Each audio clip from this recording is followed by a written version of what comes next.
the man who could carry a tune. At first, it didn't seem so difficult.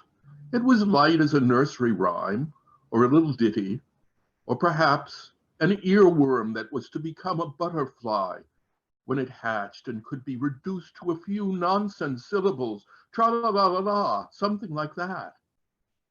But soon it got larger and could no longer fit in his pocket. And then it grew limbs like a tree or a baby, and it grasped his neck with his hands and his waist with its roots and held on to his back. That was better, but he needed a rest from the demands of the melody.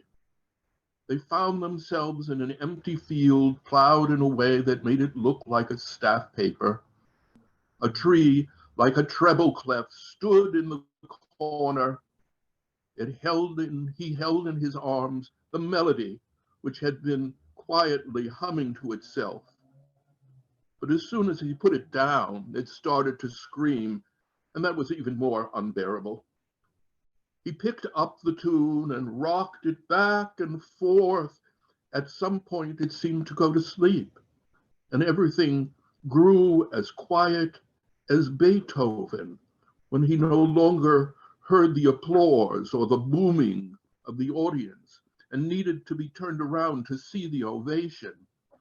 Yes, he had grown deaf to the exterior world, but there was new sounds to listen to in his mind, sounds no one had heard before. And they went on and on, not formlessly, but in a form so large people couldn't view its shape from where they were standing.